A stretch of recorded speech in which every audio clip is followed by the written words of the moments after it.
Do Pai, do Filho e do Espírito Santo. Amém. Ave Maria, cheia de graça, o Senhor é convosco, bendita sois vós entre as mulheres, bendito é o fruto do vosso ventre, Jesus. Santa Maria, Mãe de Deus, rogai por nós, pecadores, agora e na hora de nossa morte. Amém. Auxílio dos cristãos, Rogai por nós. Ave Maria, cheia de graça, o Senhor é convosco, bendito sois vós entre as mulheres, bendito é o fruto do vosso ventre, Jesus. Santa Maria, Mãe de Deus, rogai por nós, pecadores, agora e na hora de nossa morte. Amém. Sede de sabedoria, Rogai por nós. do Pai, do Filho e do Espírito Santo. Amém. Então, nessa iniciativa de começar o apostolado, também o estudo em forma de aulas, né? E gostaria de falar hoje um pouco da vida do Gabriel Garcia Moreno, que era um católico de uma classe bem impopular hoje, que é o político, né? E a gente é interessante notar que também um político pode ser santo se ele governar de acordo com o que a igreja pede, né? Se ele, de fato, governar de acordo com o reinado social de Nosso Senhor Jesus Cristo, né? Então, quem foi Gabriel Garcia Moreno? Ele era filho de descendentes de nobres espanhóis, né? Então, sua família era descendente de nobres que vieram para o Equador, para a colônia, né? Do Equador para justamente fazer a vida mesmo, né? Por negócios, enfim. O pai dele vai se casar com Mercedes Moreno, né? De sangue nobre, né? Ele tinha 7 irmãos, era o 8º irmão, né? Da sua família, ou seja, era o caçula, né? E sua família era uma família realista, ou seja, era contra a independência do Equador. Era uma família monarquista espanhola, portanto, né? Ele vai nascer em 21 de dezembro de 1821, na província de Guayaquil. O que é curioso, porque no Equador, a província de Quito era mais conservadora. E Gabriel Garcia Moreno, ele vai viver a vida inteira dele praticamente em Quito e vai ser um conservador. Só que a cidade que ele nasce é a cidade representada pelos mais liberais, que eram os de Guayaquil, né? O que é bem interessante. Era um fulano muito corajoso, sempre foi educado pelo pai dele a desenvolver essa virtude da coragem, a lidar com os perigos mesmo da vida no geral, né? Ele vai perder o pai muito jovem, né? Não vou saber a idade exata aqui, mas vai perder o pai jovem e vai ser criado pela mãe, né? Ele vai levar uma vida de estudo muito, muito a sério. Já com 7 anos ele vai ser alfabetizado pela mãe. Hoje é a idade normal que se alfabetiza, mas naquela época em que poucas pessoas, ele era do século XIX, né, 1821 ele nasceu, eram alfabetizadas, né? Você alfabetizado com 7 anos era já uma coisa muito boa, né? Ele vai ser educado por religiosos, né, lá no Equador, por uma ordem especializada em educação, né? Ele vai aprender o latim de forma muito, muito fácil, né? Ele vai ter muita habilidade com o latim. Até o padre admirava ele porque ele com 10 anos já sabia bem a gramática latina, dominava bastante, né? Com 14 anos ele se resolve então ir para Quito, a capital do Equador, para estudar, né? E lá ele estuda e completa uma espécie de ensino médio, digamos assim, hoje. E aos 18 anos ele sempre foi muito religioso, a família dele também sempre foi, e aos 18 anos ele começa a se interessar pelo sacerdócio. Então ele vai para o seminário de Quito, né? Ele recebe as tonsuras, né? Mas ele acaba saindo, ele vê que não é a vocação dele e resolve para a política. Ele recebe algumas ordens menores também, a tonsura principalmente, né? Mas ele vê que não é a vocação dele e decide entrar para a política. Então ele vai estudar Direito na Universidade de Quito, né? Lá ele aprende francês, inglês, italiano. Aos 25 anos ele se forma, obtém um doutorado, que é bem interessante notar que nas faculdades daquela época, quando os alunos se formavam, eles juravam defender o dogma da Imaculada Conceição, nos países católicos ibéricos, sobretudo o Equador, né, que estava recém-formado ali, de descendentes espanhóis, ele também tinha essa tradição, né, que é bem interessante. Outra coisa que é interessante notar, na vida, enquanto estudioso também de Garcia Moreno, já quando era mais adulto, ele foi uma das únicas pessoas do mundo a explorar os vulcões lá do Equador, o vulcão de Pichincha e Sangay, né? Teve um momento em que ele vai entrar dentro de uma cratera, né? Até estava inativo, evidentemente, mas que vai ser algo bem emocionante assim para ele. Ele vai fazer algumas descobertas ali geológicas dos vulcões do Equador, né? Junto com outro francês, né? Então mostra que ele tinha também uma paixão pela ciência, mas não só por uma ciência teórica, mas por ver de fato como acontecia, né? Os fenômenos da natureza, da geologia, enfim, né? Justamente, depois ele vai realizar 2 viagens na Europa, uma em 1849, na época da Primavera dos Povos, outra ele vai fazer, inclusive, exilado, ele vai para a França, onde ele vai aprofundar mais ainda sua vida de estudos, né? Vai aprofundar mais ainda sua formação. Quando ele está na França, ele não perde tempo com teatros franceses, com aqueles prazeres da elite, com os bailes, nada disso. Ele simplesmente estuda, leva uma vida bem austera. E ele se interessa por vários temas, apesar de justamente ele ter escolhido direito, ele gostava ao mesmo tempo de geologia, gostava das ciências exatas, matemática, álgebra, cálculo infinitesimal, química, zoologia, botânica. Era um fulano que estudava muito, história da igreja, teologia. A cronologia, que anos foram isso? Esse ano que ele passou na França foi de mais ou menos 1853, 1854, por aí. A França já era... Em Paris. A França já era república. Já era Primavera dos Povos, teve 1848. Ele faz uma visita na Europa um ano depois da Primavera dos Povos, para conhecer mesmo a política local como era, né, como estudante. E justamente ele se interessa lá. E tem até uma coisa interessante lá na França, porque ele sempre foi católico, mas a sua fé chegou a estranhar um pouco, né? Tanto que a gente vai ver, a vida de Garcia Moreno não é perfeita, né? É sobretudo no final da vida dele que ele vai se inclinar, que ele vai conseguir se aperfeiçoar ainda mais. Mas lá na França tem um caso interessante que ele se encontra com seus amigos de faculdade, e de faculdade não, com seus amigos lá do local onde ele estava estudando, ele estava exilado na verdade, mas ele aproveita para aprofundar seus estudos. E aí os amigos começam a zombar da fé católica, começam a desprezar, dizer que o sacramento não serve para nada, que não tinha efeito, né? Enfim, começam a zombar da igreja, caluniar. E aí o Garcia Moreno, sempre católico, pelo menos nas ideias, fala, não, é claro que o sacramento ajuda, é claro que é importante na igreja, isso tudo que vocês estão falando é mentira, enfim, ele começa a discordar. E aí os amigos dele perguntam, mas se você fala que é tão importante assim o sacramento da confissão, os outros sacramentos da própria comunhão, então por que você não se confessa? E aí o Garcia Moreno pega e diz assim, né, ele pensa de fato na vida dele e diz assim na hora, hoje essa sua afirmação valeu para me refutar, mas amanhã já não vale mais. E aí lá na França mesmo, o Garcia Moreno ele se confessa, né, e aí ele se converte de novo, digamos assim, à fé católica. Ele decide de fato não abandonar mais e viver a fé católica de forma convicta, né. Então assim, só mostrando esse lado estudioso dele também, de quando ele foi na França, ele estudou muita história da igreja, né.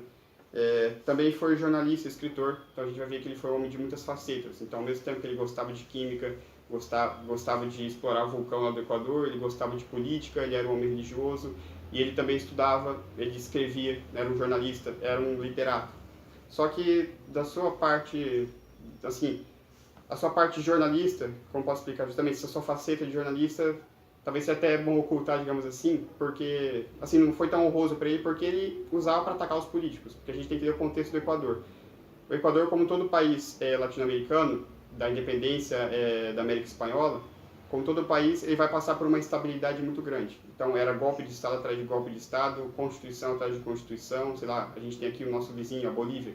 A Bolívia tem mais de 49 golpes de Estado na história, isso é muita coisa, o país deles não tem estabilidade. Um governo cai a qualquer momento, né? E no Equador, naquela época, também estava assim, guerras entre famílias rivais, entre elites locais, enfim, isso era muito comum, né? Então, o Garcia Moreno, atribulado nessas paixões e um certo amor patriótico pela sua nação, ele acaba descendo a lenha nos políticos, xingando mesmo, né? Ele vai fundar vários jornais para atacar os políticos, vai pertencer à sociedade filantrópica literária que servia para conspirar o governo, né? Sobretudo Urbina era um político liberal que ele não gostava de modo algum. Ele vai fundar os jornais O Azorrague, O Vingador, né? Vai fechar também, depois vai fundar outro, O Diabo, né? O nome até, O Diabo, era o jornal que ele fundou, El Diablo. A Nação, né? La Nación, El Primero de Mayo e a União Nacional, ele vai escrever, né? Também escreve a Epístola de Fábio, onde ele vai atacar esse presidente Urbina, né? E a verdade aos meus caluniadores, para se defender dos ataques que estavam fazendo a ele, né? Então a gente vê que ele de fato sempre foi uma pessoa muito colérica, isso estou querendo dizer, uma pessoa muito tribulada pelas paixões e que demorou para ele poder se dominar. Então, sobretudo nesse momento que o Equador estava muito atribulado, Garcia Moreno também sofreu isso na alma dele, demorou até ele se dominar e conseguir de fato organizar sua própria alma para depois poder ajudar o seu próprio país, né? Então, durante esse período de literato também, que ele funda esses jornais e que ele passa um tempo como escritor, uma coisa interessante também é que, apesar de que de fato não tinha aquela caridade forte, que ele só criticava os políticos, quem estava no poder, é que ele vai defender os jesuítas. O presidente Urbina era um presidente liberal que vai expulsar os jesuítas do Equador. Naquela época a gente tinha um movimento quase mundial de expulsão dos jesuítas, né? Vai ser em 1853. O Garcia Moreno ele vai fazer escrever um livro em defesa dos jesuítas, né, indo contra o presidente Urbina, também atacando por causa disso. É justamente isso que vai levar ele àquele exílio da França, onde ele vai se aprofundar nos estudos que eu falei há pouco tempo atrás. É bem interessante que, ainda que ele atacasse os governantes, até alguns membros do clero que estavam do lado do governo mais liberal do Equador, ainda assim ele defendia os jesuítas, ainda assim permanecia dentro dele essa inclinação para a religião, né? Mas com paixões muito atribuladas, é isso que eu estou querendo dizer, né? Ele vai se casar 2 vezes, né? Claro, porque ele vai ficar viúvo, né? Ele vai ter 8 filhos, mas desses 8 filhos só um vai sobreviver até a idade adulta.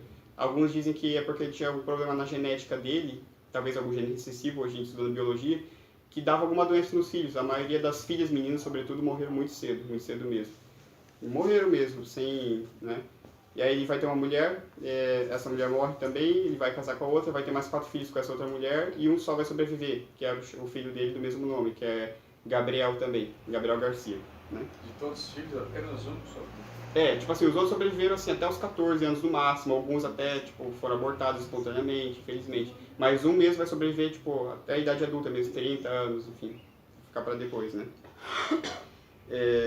Em 1857, ele vai ser, já voltando, né, desse exílio francês, ele vai ser perdoado desse exílio, ele vai ser eleito senador da província de Pichincha, que era onde ficava a capital, Quito, no Equador, né? A capital era Quito ou Guayaquil? A capital era Quito. Uhum.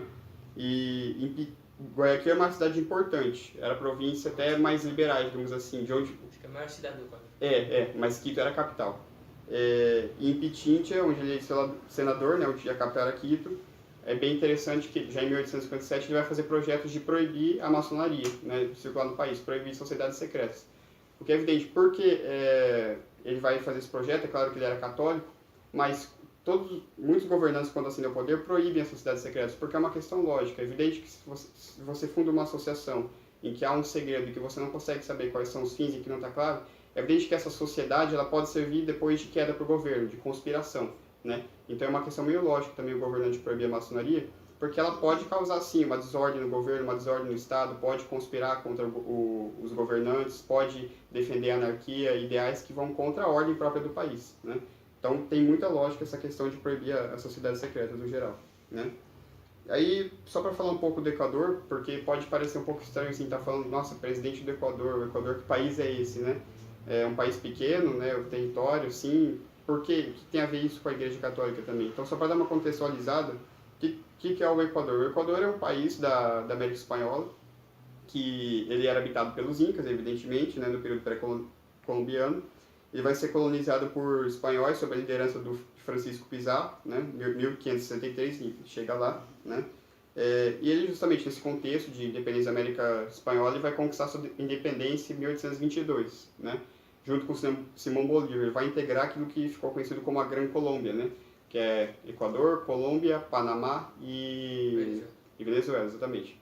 E ele vai se separar depois ainda da Gran Colômbia, né? Então, a América Espanhola é uma confusão muito grande, porque se fragmentou em vários pequenos países, pequenas repúblicas, né? Não ficou algo único como o Brasil quando virou independente, né?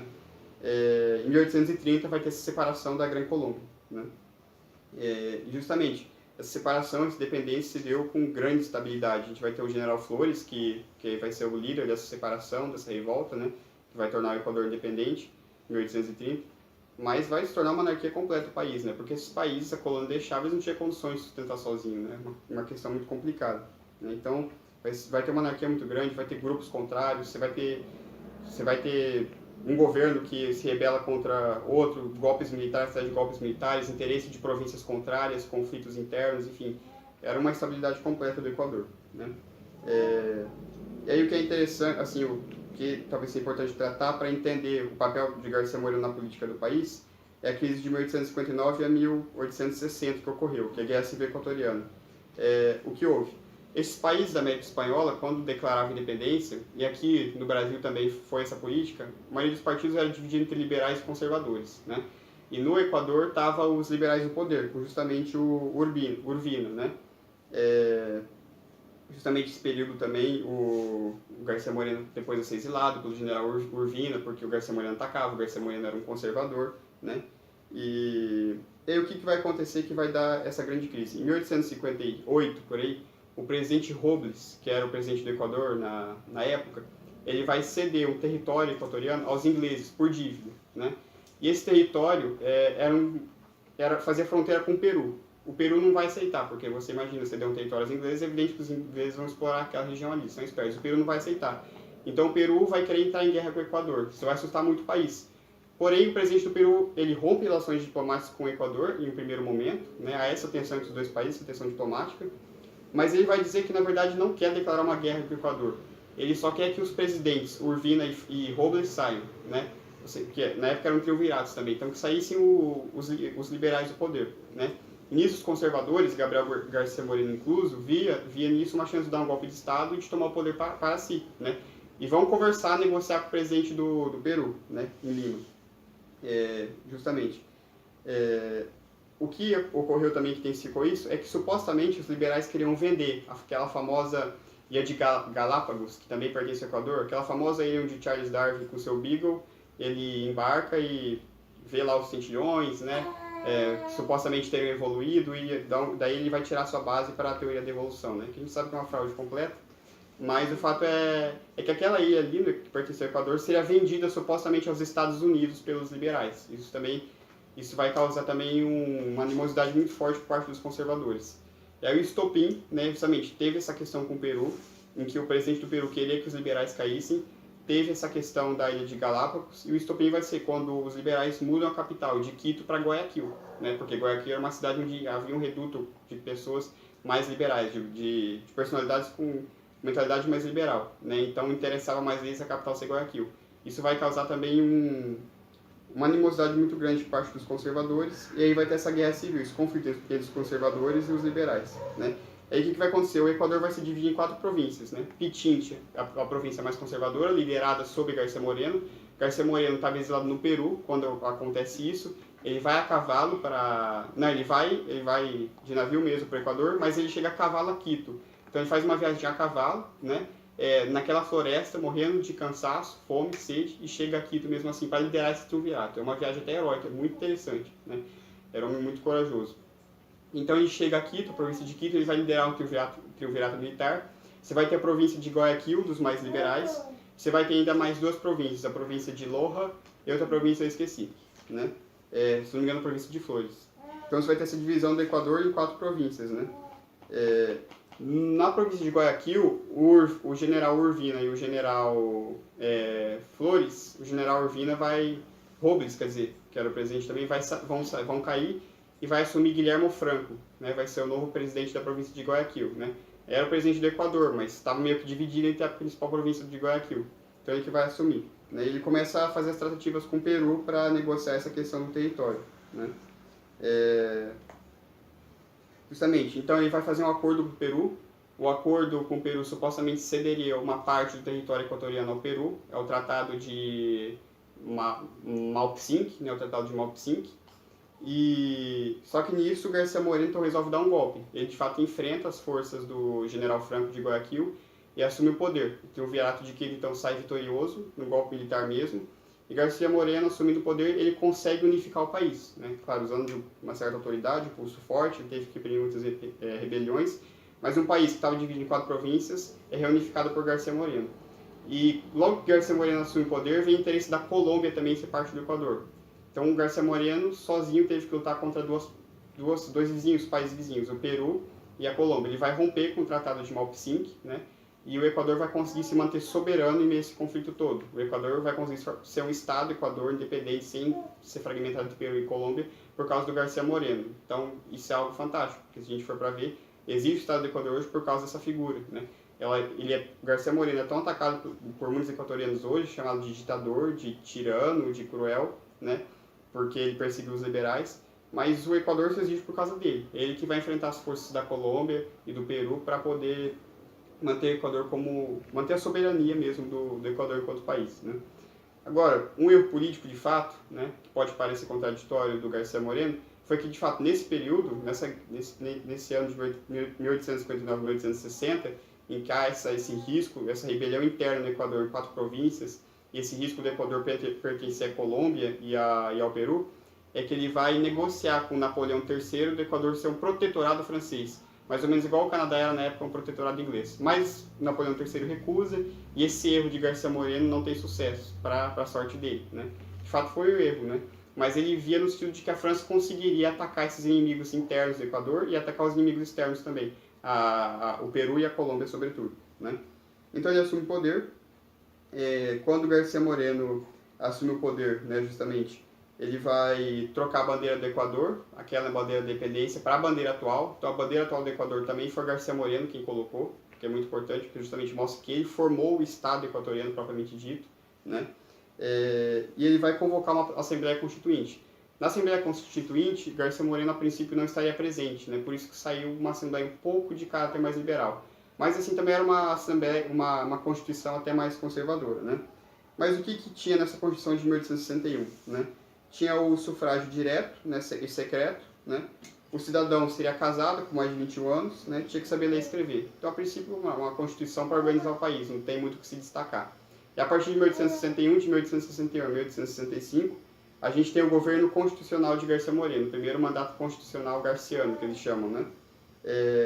Onde a gente vai ter como destaque a construção de obras públicas. Então, García Moreno, naquele país que era só floresta praticamente, recém-formado, né?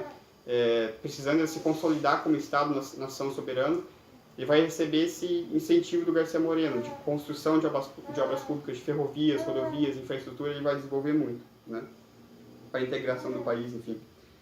Forte repressão a revolucionários, conspiradores, liberais e anarquistas, né? A própria maçonaria mesmo, já como senador, ele tinha proposto esse projeto de lei para a proibição da maçonaria, ele vai reprimir de fato os opositores, né? Sobretudo os liberais, porque era preciso também.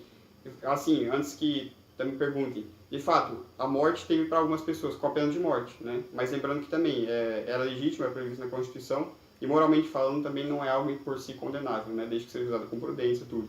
Alguns opositores dele, sobretudo os mais radicais, que também eram obstinados, que não voltavam atrás, sempre procuravam estar em rebelião, ele de fato acabou matando, né? Porque era necessário também no momento para estabelecer a ordem no país. O Equador era um país muito estável, era necessário, senão ele ia sofrer outro golpe, ia ser mais evolução, né? Tava todo mundo de saco cheio daquela anarquia que era aquele país, né? Então precisava de alguém com pulso firme para dar ordem. Mesmo assim, o García Moreno ficou lembrado por ser um ditador que matou muitas pessoas. Houve governantes que mataram mais, governantes até de perfil mais liberal, inclusive. Mas todo mundo só lembra do Moreno porque justamente ele era conservador e era católico, sobretudo, né? Mas de fato ele era alguém que usava da sua autoridade porque era necessário. Sobretudo alguém muito irado também, né? Então fazia parte do perfil dele tudo isso, né? Mas nesse governo vai ter a construção de obras públicas, né? Outra coisa que vai ser muito interessante, em 1862, ele já vai tratar com Pio IX de fazer uma concordata. Então ele vai fazer a concordata com a Santa Sé, que vai trazer muitos benefícios para a igreja no Equador, né? Vai trazer várias ordens religiosas para o Equador, vai permitir com que a igreja no Equador seja reformulada em dioceses novas, enfim, uma melhor redistribuição do território. Isso, o Estado era laico, ele vai colocar o Estado como católico, a religião do Estado vai passar a ser católica com essa concordata, né? O Estado vai ter a obrigação de proteger a religião católica. Então é bem interessante. Inclusive ele vai tratar com Pio IX porque García Moreno era muito perfeccionista, ele queria que os outros fossem perfeitos também, né? E ele vai ver que o clero no Equador também estava um pouco relaxado, laxista, digamos assim. E um desses motivos da concordata era ele pediu para Pio IX para que Pio IX meio que enrijecesse mais o clero no Equador, sabe? Alguns diziam que ele era mais papista até que o Papa, mais ultramontano que o Papa. Naquela época ele era chamado de ultramontano, naquele contexto, né? Não no sentido errado, né? O que é bem interessante. Então nessa concordata justamente vai dar maior liberdade à igreja, né? Vai melhorar a administração dos territórios do Equador na igreja, em diocese, arquidiocese, enfim, né?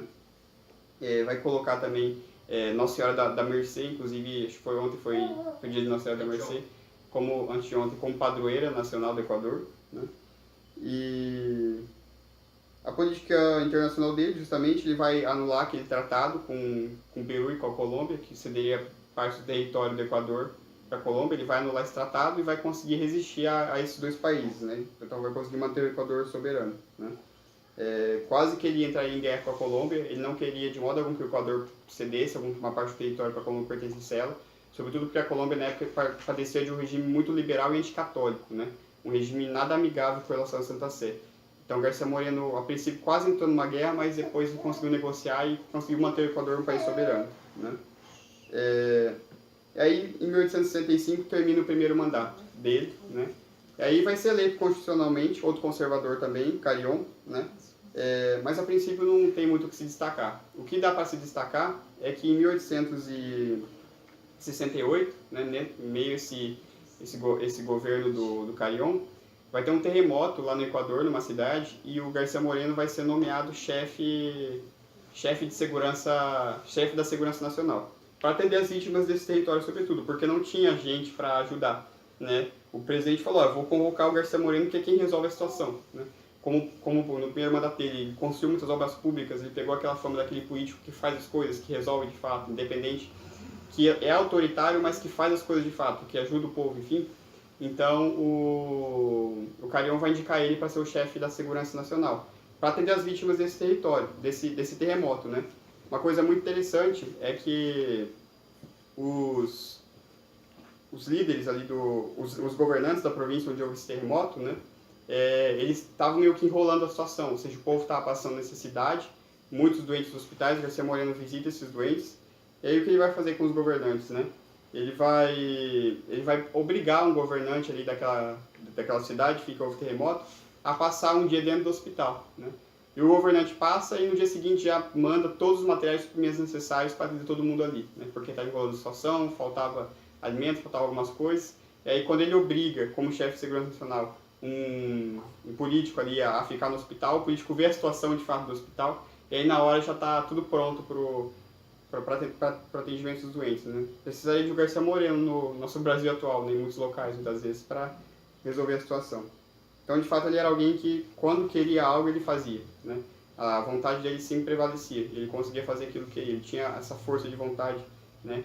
Essa cólera no bom sentido, né? Porque um político também precisa disso, precisa do pulso firme, sobretudo para organizar a nação, né? No Equador que passava por aquilo.